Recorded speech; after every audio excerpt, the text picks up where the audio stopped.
Ini para subkontraktor yang ada di daerah yang benar-benar saat ini menjadi korban, karena kita juga mengeluarkan modal untuk turut ikut membangun infrastruktur. Jadi kita ini sudah menjaminkan aset kita, rumah kita, agar keluar modal dari bank untuk ikut membiayai proyek negara. Tapi begitu proyek selesai, kami tidak dibayar. Saat ini kami benar-benar merasakan hidup di zaman penjajahan. Saya udah mengerjakan kewajiban yang diberikan oleh Istaka, tapi hak kami tidak dipenuhi, Pak. Sampai kemarin tanggal 8 rumah saya disita, Pak. Aku mohon perhatian dari bapak-bapak anggota DPR. Nanti sampaikan Pak Jokowi, Pak Thohir. Saya sudah mengerjakan proyek tersebut, tapi nggak dibayar-bayar. Saya itu tanggung-tanggung bank akhirnya. Saya Pak, kasihan dia ada istri saya Pak. Aku mohon Bapak. Membangun jalan tol, infrastruktur, segala macam yang kalian banggakan. Yang dengan itu kalian merasa hebat, merasa berprestasi, merasa segala macamnya. Tapi kebanggaan tadi pertama adalah kebanggaan semu. Dan yang paling penting itu dibangun di atas penderitaan rakyat.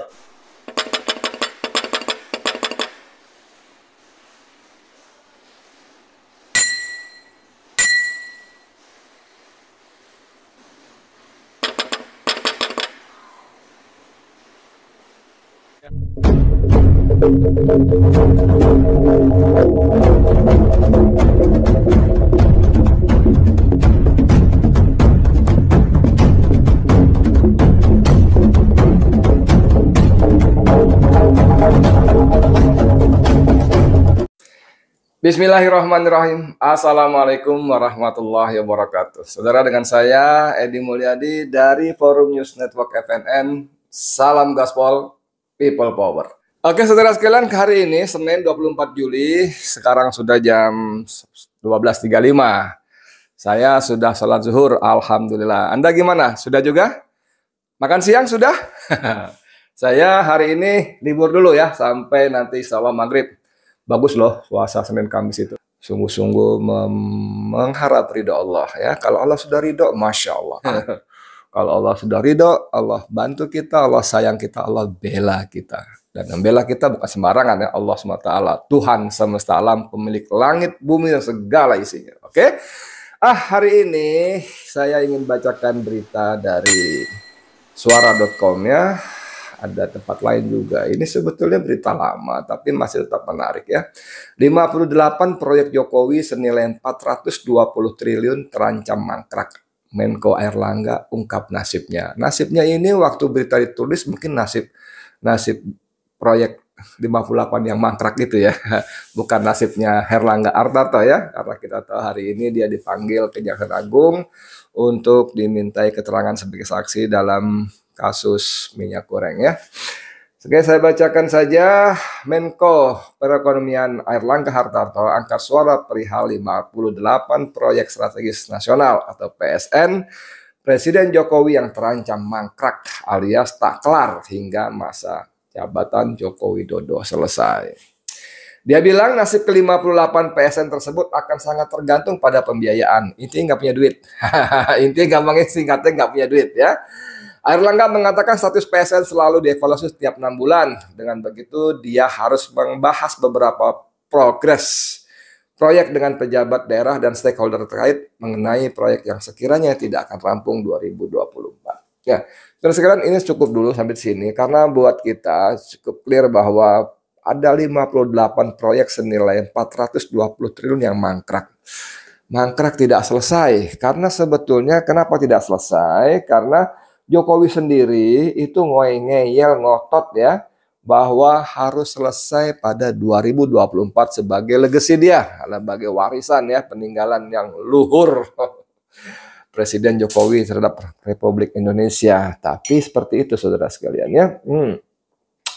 Misalnya begini, ada contoh yang berhenti di Ciamis, Tol Gede Bage, Tasikmalaya, Cilacap atau Getaci ya. Tidak sampai Cilacap, nanti tentu masuk dalam skema normal, skema APBN. Kata siapa namanya Airlangga Hartarto tadi. Padahal proyeknya Gede Bage, Tasikmalaya, Cilacap. Berarti cuma sampai Gede Bage, Tasikmalaya, Cilacapnya nggak nyampe. Cilacap itu Jawa bagian selatan. Ke Tasikmalaya itu Jawa bagian tengah ya. So Jakarta ke bawah Bandung, Tasikmalaya kemarin saya tahu itu bagian tengah. Kalau bagian atas kita tahu lah ya. Panturannya bagian selatannya itu Cilacap, Purwokerto, dan Yogyakarta Selatan juga. Oke, apa lagi? Nilai investasi itu 420 triliun. Sesuai arahan Pak Presiden, minta tolong dipercepat masalah perizinan, percepatan pengadaan tanah hingga percepatan financing. Yaitu kalau misalnya financing sudah ada, selesai fisik, tidak, yang penting mulai dijamin tidak mangkrak. Nah, soal pembebasan tanah, apa segala macam, ujung-ujungnya lah masalah pembiayaan. 420 triliun, proyek 58 proyek mangkrak, ini menunjukkan sekali lagi bahwa proyek itu adalah proyek ugal-ugalan, proyek infrastruktur yang tidak menggunakan perencanaan matang, boro-boro AMDAL feasibility study ya, studi kelayakan dan sebagainya, menunjukkan betapa ugal-ugalannya proyek infrastruktur ini. Dan 420 triliun mangkrak, kita tidak tahu berapa nilai yang sudah ditanamkan di sana. Tapi saudara sekalian, saya kali ini ingin membahas satu sisi lain, yaitu bagaimana sebetulnya proyek ini memakan korban bukan saja para BUMN, perusahaan-perusahaan badan usaha milik negara di bidang karya ya, BUMN karya, Istaka Karya, WK Karya, Wijaya Karya, WK Karya, terus apalagi yang karya-karya yang lainnya. Tapi juga seperti kata Said Didu, itu membuat keuangan BUMN tadi berdarah-darah dengan utang yang tiba-tiba menggelembung sangat tinggi. Padahal kalau istilah kayak Didu lagi itu infrastruktur trap ya, jebakan infrastruktur. Dia jelaskan yang maksud dengan jebakan infrastruktur adalah proyek infrastruktur yang ternyata returnnya hasil imbal baliknya tidak sesuai dengan pengeluarannya. Kemudian proyek infrastruktur juga terjerat oleh utang yang luar biasa dahsyat, dan yang paling penting manfaatnya tidak dirasakan secara maksimal oleh rakyat, terutama rakyat sekitarnya. Nah, ini jebakan infrastruktur dan kita mengalaminya. Dan kalau utang Indonesia sudah 7.780 sekian triliun, maka kata siapa namanya Said Didu, jika ditambah dengan utang-utang BUMN yang pada hakikatnya juga utang negara itu, jumlahnya bisa tembus 12-15 ribu triliun. Bahkan kalau meminjam Misbahun ya, anggota Dewan DPR itu juga jumlahnya katanya sudah, kalau ditambah dengan utang BUMN hampir 20.000 triliun. Nah, saya kembali ke persoalan tadi bahwa saya tidak ingin terlalu membahas betapa amburadulnya proyek infrastruktur Jokowi ya, tanpa perencanaan, ugal-ugalan dan lain-lainnya, sehingga mengakibatkan BUMN karya jebol, dan seperti kata saya Didu, tinggal tunggu waktu saja.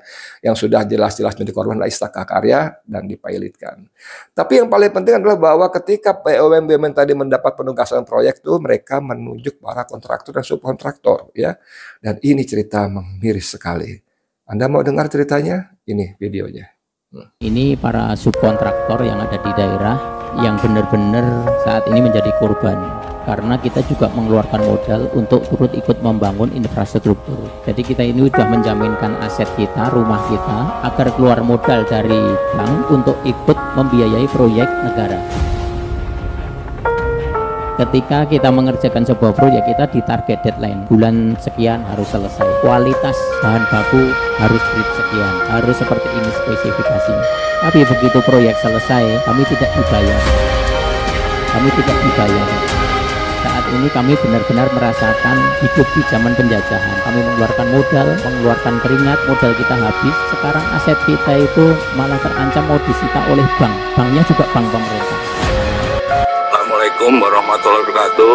Nama saya Triatno dari CV Trijaya Abadi, Pak. Saya udah mengerjakan kewajiban yang diberikan oleh Istaka, tapi hak kami tidak dipenuhi, Pak. Sampai kemarin tanggal 8 rumah saya disita, Pak. Aku mohon perhatian dari bapak-bapak anggota DPR. Bantu, Pak. Minta hak saya, Pak. Gara-gara saya kemarin tanggal 8, Pak, disita sama pengadilan, Pak. Disampaikan Pak Jokowi, Pak Thohir, saya sudah mengerjakan proyek tersebut tapi nggak dibayar. Saya itu utang-utang ke bank, akhirnya saya Pak, kasihan ya anak istri saya Pak, aku mohon Bapak. Saudara sekalian, Anda coba bayangkan jika itu terjadi pada diri Anda, ya, para pengusaha kecil, ya, pengusaha menengah barangkali paling top, ingin berpartisipasi untuk ikut dalam proyek pembangunan infrastruktur. Dahsyat kan? Gagah sekali kan? Gagah sekali itu. Lalu mereka karena Polda terbatas, mereka meminjam uang ke bank. Mereka mengagunkan rumahnya, asetnya, segala macamnya. Mereka lalu oleh Istaka Karya atau BUMN manapun juga lah yang menjadi prinsipal mereka diharuskan memenuhi sejumlah persyaratan. Harus selesai tanggal sekian, bulan sekian, harus menggunakan bahan baku dan grade sekian, segala macam.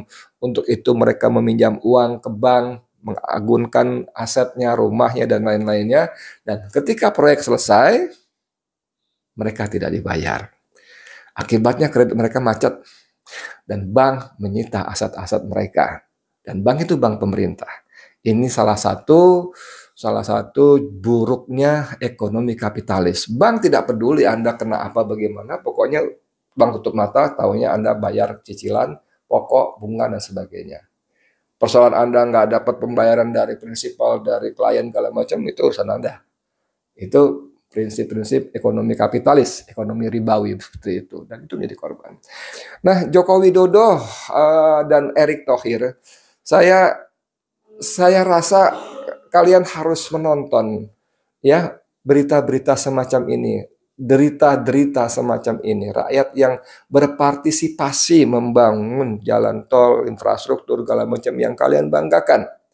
Yang dengan itu kalian merasa hebat, merasa berprestasi, merasa segala macamnya, tapi kebanggaan tadi pertama adalah kebanggaan semu. Karena pada prakteknya ternyata proyek-proyek itu mangkrak. Oke? Belum penuh dengan yang namanya markup. Dan yang paling penting itu dibangun di atas penderitaan rakyat, para subkontraktor tadi. Dan mereka adalah rakyat Indonesia, ya. Kalau kita baca bagaimana seperti biasa komentar para netizen kita merasa sangat sedih, ya. Misalnya begini, ada BA, oke bang ya, membalas partai sosmed, dia menulis begini, kalau memang Erick serius ngurusi BUMN yang segitu banyak luas komplek, maka tak akan mungkin dia ngurusin bola. Betul, setuju, ya.